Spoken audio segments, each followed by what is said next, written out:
Hello दोस्तों, एक बार फिर से आप सभी का स्वागत है एजुकेशन बाइट पर। कैसे हो आप सभी? मुझे उम्मीद है कि आप सब एकदम बढ़िया होंगे। संस्कृत की लास्ट क्लास में मैंने आपको कुछ संज्ञा शब्दों के शब्द रूप करवा दिए थे, जिसमें आपके राम, लता, नदी, हरि, मुनि ये सभी सारे शब्द थे। आज मैं आपको संस्कृत में जो आपके सर्वनाम शब्द हैं उनके शब्द रूप बताऊंगी, साथ साथ पितृ और मातृ के शब्द रूप भी देखेंगे। तो आप लोग फटाफट से क्लास जो है वो अपने दोस्तों के साथ शेयर कर दीजिएगा और लाइक भी कर दीजिए। बात करते हैं पितृ और मातृ शब्द की। तो ये कौन सा स्वरांत शब्द है? अंत में आप देखेंगे कि यहाँ पर री है, इसलिए ये क्या हो जाएगा? ऋकारांत शब्द हो जाएंगे। दोनों ही शब्द क्या हैं? ऋकारांत शब्द है, पितृ भी और मातृ भी। अंतर बस इतना है कि पितृ शब्द आपका पुल्लिंग है और मातृ शब्द कैसा है? स्त्रीलिंग है। मातृ और पितृ के रूप आपके सभी विभक्तियों और वचनों में एक समान है। बस आपको एक विभक्ति याद करनी है, द्वितीया का बहुवचन। यहाँ पर अंतर देखने को मिलता है, बाकी सब जगह पर आपके पितृ और मातृ के रूप एक समान चलते हैं। तो फटाफट से इनको एक बार याद करेंगे। एक वचन कैसे याद करेंगे? पिता पितरम पित्रा, पित्रे पितुः पितुः पितरे हे पितः। पिता पितरम पित्रा, पित्रे पितुः पितुः पितरे हे पितः। इसके बाद द्विवचन में देखिएगा, प्रथमा द्वितीया का एक समान रहता है, तृतीया चतुर्थी पंचमी का एक समान रहेगा, षष्ठी और सप्तमी का एक समान रहेगा। पढ़ेंगे, पितरौ पितरौ पितृभ्याम पितृभ्याम पितृभ्याम, पितरोः पितरोः हे पितरौ। फिर से एक बार देखते हैं, पितरौ पितरौ पितृभ्याम पितृभ्याम पितृभ्याम, पितरोः पितरोः हे पितरौ। बहुवचन में आएंगे, देखिएगा, पितरः पितृन् पितृभिः, पितरः पितृन् पितृभिः, पितृभ्यः पितृभ्यः पितॄणां हे पितृषु और हे पितरः। पितरः पितृन् पितृभिः, पितृभ्यः पितृभ्यः पितॄणां पितृषु हे पितरः। षष्ठी का बहुवचन में ट्रिक बताई थी, बस आपको नाम ऐड करना होगा संज्ञा शब्दों में, और सप्तमी के बहुवचन में सु ऐड करना होगा। और जब रा आ जाएगा तो ये जो नाम है वो किस में चेंज हो जाता है? राम में चेंज हो जाता है। तो ऐसे आप इन दोनों को ध्यान रखना, ठीक है। अब आते हैं माता के रूप पर। तो माता देखिए, माता स्त्रीलिंग शब्द है और सेम उसी प्रकार से रूप चलेंगे जैसे पिता के चले थे। बस एक जगह अंतर है, वो कहाँ पर? द्वितीय विभक्ति का बहुवचन। तो एक वचन देखिएगा पहले, माता मातरम मात्रा, माता मातरम मात्रा, मात्रे मातुः मातुः मातरि हे माता। माता मातरम मात्रा, मात्रे मातुः मातुः मातरि हे माता। द्विवचन में प्रथमा द्वितीया का एक समान, तृतीया चतुर्थी पंचमी का एक समान और षष्ठी और सप्तमी का एक समान।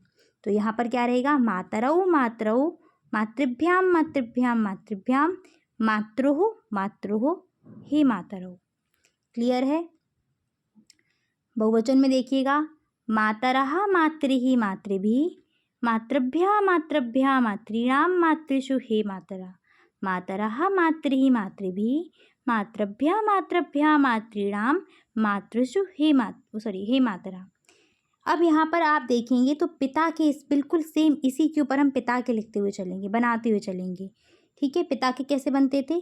पिता पितरम पित्रा, पित्रे पितुः पितुः पितरे हे पितः। द्विवचन में देखेंगे, पितरौ पितरौ पितृभ्याम, पितृभ्याम पितृभ्याम पितरोः पितरो हे पितरौ। बहुवचन में पितरः, बस यहीं पर अंतर था, यहाँ मातृ है, वहाँ पर क्या होता था? तो वहाँ पर होता था आपका पितरन। सिर्फ यही अंतर है, बाकी सब जगह समान है, ठीक है। यहाँ पर अंतर है बस।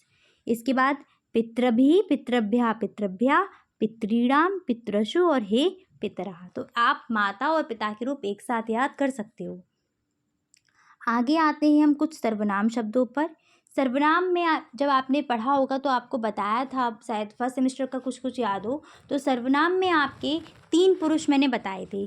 पुरुषवाचक सर्वनाम के अंतर्गत कितने पुरुष होते हैं? 3 पुरुष होते हैं। कौन कौन से? पहला पुरुष होता है प्रथम पुरुष, ठीक है। दूसरा आपका होता है मध्यम पुरुष और तीसरा पुरुष होता है आपका उत्तम पुरुष। प्रथम पुरुष वह पुरुष है जिसमें हम किसी अन्य के बारे में बात करते हैं। जैसे कि हम किसी और व्यक्ति के बारे में कोई चर्चा कर रहे हैं तो वहाँ पर जो दूसरा व्यक्ति है वो क्या होगा, आपका प्रथम पुरुष होगा, जिसके अंतर्गत आता है वह। इसको हिंदी में अन्य पुरुष कहते हैं और इंग्लिश में थर्ड पर्सन बोलते हैं, ठीक है। मध्यम पुरुष जो बात को सुन रहा होगा, यानी कि श्रोता। जैसे कि अभी आप लोग मेरी बात सुन रहे हैं तो आप लोग मध्यम पुरुष हैं, यानी कि मध्यम पुरुष में आता है आप और तुम। और उत्तम पुरुष क्या होता है, जो बात को बोल रहा होगा, यानी कि वक्ता। तो यहाँ पर मैं बोल रही हूँ इसलिए मैं आ जाऊँगी उत्तम पुरुष में। मैं या हम जो हैं वो उत्तम पुरुष हैं। तो बस इन्हीं के जो शब्द रूप हैं वो हमें देखने हैं। चलिए तो शुरू करते सबसे पहले तत् शब्द से। तत् आपका मूल शब्द है, इसका अर्थ होता है वह, और ये आपको तीनों लिंगों में मिलेगा, पुल्लिंग में भी, स्त्रीलिंग में भी और नपुंसक लिंग में भी। प्रथम पुरुष जो होता है वो तीनों लिंगों में होता है, मध्यम और उत्तम पुरुष का कोई लिंग नहीं, ठीक है। कोई की आप नहीं वहाँ पर ये बोलेंगे कि ये पुल्लिंग है या स्त्रीलिंग है, ठीक है। एक ही चीज़ वहाँ पर यूज़ करते हैं। जैसे कि इंग्लिश में यू यूज़ करते हैं ना, चाहे फीमेल हो चाहे मेल हो, कुछ भी हो वहाँ पर यू का ही प्रयोग करेंगे। चलिए आगे बढ़ते हैं। तो सबसे पहले हम पुल्लिंग शब्दों को देख लेंगे, और याद रखना सर्वनाम शब्दों में संबोधन नहीं होता है। तो एक वचन देखिएगा, सबसे पहले क्या रहेगा, सह तं तेन तस्मै तस्मात् तस्य तस्मिन्। सह तं तेन तस्मै तस्मात् तस्य तस्मिन्। सह तं तेन तस्मै तस्मात् तस्य तस्मिन्। द्विवचन में यहाँ पर समानता, यहाँ पर और यहाँ पर। तो क्या रहेगा, तौ तौ ताभ्याम ताभ्याम ताभ्याम तयोः तयोः। तौ तौ ताभ्याम ताभ्याम ताभ्याम तयोः तयोः। बहुवचन में कैसे रहेगा, ते तान् तहे ते तान् तहे तेभ्यः तेभ्यः तेषां तेषु। तेभ्यः तेभ्यः तेषां तेषु। याद रखना यहाँ पर नाम नहीं जुड़ता है, सर्वनाम में कहीं नाम देखने को नहीं मिलेगा, ठीक है। ये आपके रहे पुल्लिंग की, तत् शब्द की। और अगर क्वेश्चन आएगा तो ऐसे ही आता है कि तत् शब्द का पुल्लिंग का प्रथमा विभक्ति का एक वचन लिखें या प्रथमा विभक्ति का द्विवचन लिखें, तो आपको वहाँ पर इसी प्रकार से करना है। इसके बाद आइएगा, नोट पॉइंट लिखा है कि सर्वनाम शब्दों में क्या नहीं होता, संबोधन नहीं होता है। अब हम आएंगे तत् शब्द का स्त्रीलिंग में। तो देखिएगा कैसे करेंगे, सेम वैसे ही चलना है, एक वचन, द्विवचन और बहुवचन। सा तां तया तस्य तस्याः तस्य तस्याम। लता से भी आप कर सकते हो, लता लताम लतया, लतये लता लत्याः लता लतयः लतेः लत्याम, ऐसे करके लता से भी कर सकते हैं रिलेट। इसके बाद द्विवचन में आइए, तेहे तेहे ताभ्याम ताभ्याम ताभ्याम तयोः तयोः। लता में क्या था, लते लते लताभ्याम लताभ्याम लताभ्याम लतयोः लतयोः। क्लियर। बहुवचन में देखो क्या है, तह तह ताभी ताभ्या ताभ्या तासाम तासु। लता में क्या था, लतः लतः लताभी लताभ्या लताभ्या लतासाम, सॉरी लता साम नहीं होता है, लता नाम होता है, ठीक है। यहीं पर अंतर है, बस लता नाम और यहाँ पर तासाम रहेगा, क्योंकि सर्वनाम है, सर्वनाम में नाम आपको कहीं देखने को मिलेगा ही नहीं षष्ठी बहुवचन में। तो यहाँ रहेगा आपका तासाम और यहाँ पर रहता है लतासु, ठीक है। लतासु तो यहाँ पर तासु है ही। तो आप लता के रूप से भी देख सकते हो, बस आपको अंतर कहाँ मिलेगा, एक ही जगह पर मिलेगा, जो है आपका यहाँ। क्लियर। इसके बाद आएंगे नपुंसक लिंग पर। तो नपुंसक लिंग में क्या होता है, सिर्फ आपका प्रथमा और द्वितीया में ही रूप अलग होता है, बाकी सभी विभक्तियों में जो रूप रहते हैं वो पुल्लिंग के समान चलते हैं, राम के समान। जैसे कि आपको जब फल के कराए थे तो वहाँ बताया था कि फल का जो प्रथमा और द्वितीय विभक्ति है वही अलग है, बाकी तृतीया चतुर्थी पंचमी षष्ठी सप्तमी और संबोधन सब राम के अनुसार है। सेम यहाँ पर भी है, सिर्फ प्रथमा और द्वितीया अलग है, बाकी तृतीया चतुर्थी पंचमी षष्ठी और सप्तमी तत् के पुल्लिंग के अनुसार है। देख लो यहाँ प्रथमा में कैसे रहेगा, प्रथमा में तत् ते तानि, तत् ते तानि। जब नपुंसक लिंग होगा तब ऐसे ही चलेगा। और फल के क्या थे, फलम फले फलानि, फलम फले फलानि। और शेष सभी विभक्ति में रूप कैसे चलेंगे, पुल्लिंग के समान। पुल्लिंग कहाँ रहा ये, तो तृतीया विभक्ति से लेकर के सप्तमी तक आपको नपुंसक लिंग में यही रूप लिखने हैं। इसके बाद आइएगा अस्मद। अस्मद का अर्थ होता है मैं, और ये मैं कौन से पुरुष का है, उत्तम पुरुष का। आपको ये ध्यान रखना है, संस्कृत में मैं लिख कर के नहीं आएगा, वहाँ लिख कर के आएगा अस्मद। आपसे बोलेंगे अस्मद शब्द का षष्ठी विभक्ति का बहुवचन बताइए, तब आपको यहाँ पर इस प्रकार से समझना है कि अस्मद क्या है, मैं है, तब आपको उसके रूप लिखने हैं। तो आइएगा इसका एक वचन देखते हैं। सबसे पहले क्या रहेगा, अहम माम मया, अहम माम मया मह्यम मत मम मयि, अहम माम मया मह्यम मत मम मयि।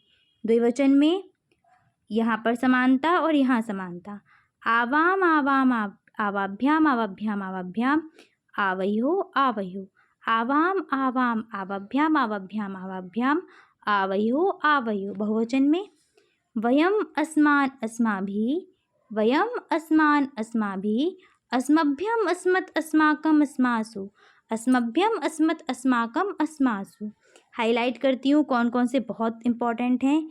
चतुर्थी द्वितीया का एक वचन, तृतीया का एक वचन, इसके बाद अस्माकम, अस्मभ्यम और अस्मान। अस्मान बहुत इंपॉर्टेंट है, क्लियर है। और सप्तमी का एक वचन भी। टोटल आपको कुल मिला के करना क्या है, अस्मद और युष्मद के सारे रूप अच्छे से ध्यान कर लेने, याद कर लेने हैं, क्योंकि यहाँ से क्वेश्चन आपके थर्ड सेमेस्टर में पूछ सकते हैं। इसके बाद आइएगा युष्मद पर। युष्मद के सेम आपको अस्मद की तरह ही रिलेट करके पढ़नी है।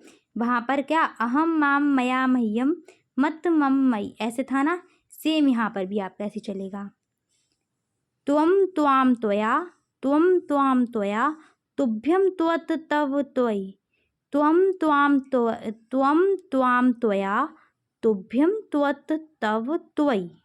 द्विवचन में युवाम युवाम युवाभ्याम, युवाभ्याम युवाभ्याम युवयो युवयो। वहाँ पर क्या था, आवाम आवाम आवाभ्याम आवाभ्याम आवाभ्याम आवयो आवयो। बहुवचन में क्या रहेगा, यूयम युष्मान युष्माभिः। अस्मद में क्या था, वयम अस्मान अस्माभिः। फिर आगे क्या है यहाँ पर, युष्मभ्यम युष्मत् युष्माकम युष्मासु, यूयम युष्मान युष्माभिः, युष्मभ्यम युष्मत् युष्माकम युष्मासु। और अहम में क्या था, अस्माकम, सॉरी अस्मद में, अस्मद का भी यहीं पर रिलेट करो इससे, क्या था, वयम अस्मान अस्माभिः, अस्मभ्यम अस्मत् अस्माकम अस्मासु, ऐसा था अस्मद में रूप। तो इस प्रकार से आपके चलेंगे। हाईलाइट यहाँ भी कर देती हूँ। युष्मा भी इम्पॉर्टेंट है, युष्मान इम्पॉर्टेंट है, त्वाम इम्पॉर्टेंट है, त्वया इम्पॉर्टेंट है, ठीक है। और आपका युष्मभ्यम यहाँ से तो पूछ ही लेते हैं, बाकी आप याद कर सके तो 2 से 3 बार इनको रिदम में पढ़िएगा। और मैंने आपको तुलनात्मक करते हुए बताया, तो आपको ये ध्यान रखना है कि इस तरीके से ये रहेंगे। इसके बाद मैं आपको कुछ यहाँ पर ट्रिक बता देती हूँ। सबसे पहले तृतीया विभक्ति का जो आपका द्विवचन रहता है, चाहे वो कोई भी हो, कोई सा भी संज्ञा सर्वनाम कोई भी रूप हो, बस आपको वहाँ पर क्या प्लस कर देना है, भ्याम ऐड कर देना है, ठीक है, ध्यान रखना। इसके बाद आपको तृतीया, इसके बाद चतुर्थी और पंचमी, इन सभी में ये ट्रिक रहेगी, ठीक है। तृतीया चतुर्थी पंचमी के द्विवचन में क्या ऐड करना है, भ्याम।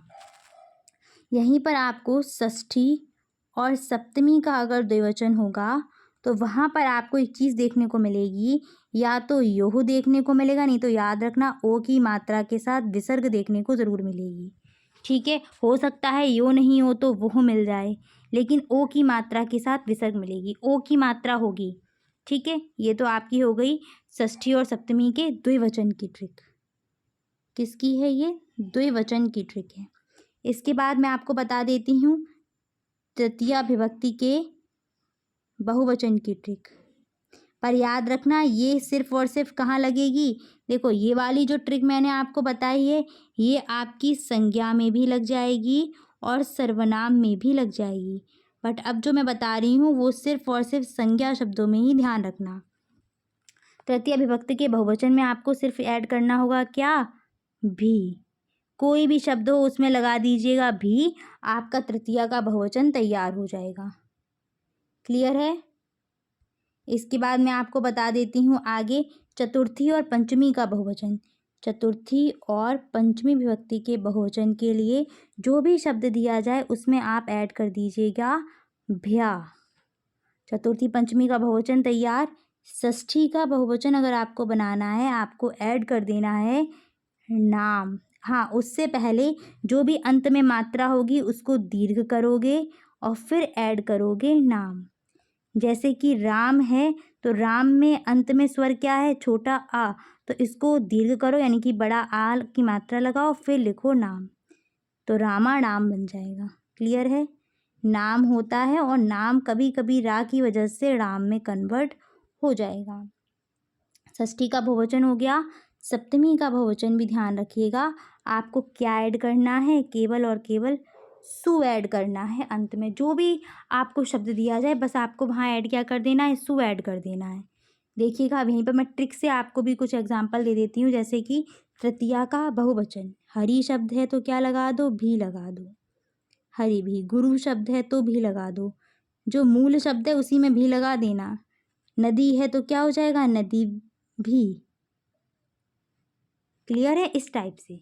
चलिए, तो आज इतना ही रखती हूँ। फिर मिलूंगी आपकी नेक्स्ट क्लास में, जिसमें विभक्ति और कारक चिन्ह आपके जो संस्कृत में बहुत डिटेल में दिए गए हैं और क्वेश्चन भी यहाँ से आता है। और जो भी टेट में संस्कृत लेने वाले हैं तो प्लीज़ 3rd सेमेस्टर के संस्कृत के नोट्स बहुत अच्छे से बनाइएगा, क्योंकि यहाँ से जो आप भी संस्कृत में पढ़ेंगे वो पूरा का पूरा 3rd सेमेस्टर की पूरी संस्कृत आपको टेट में पढ़नी ही पढ़नी है।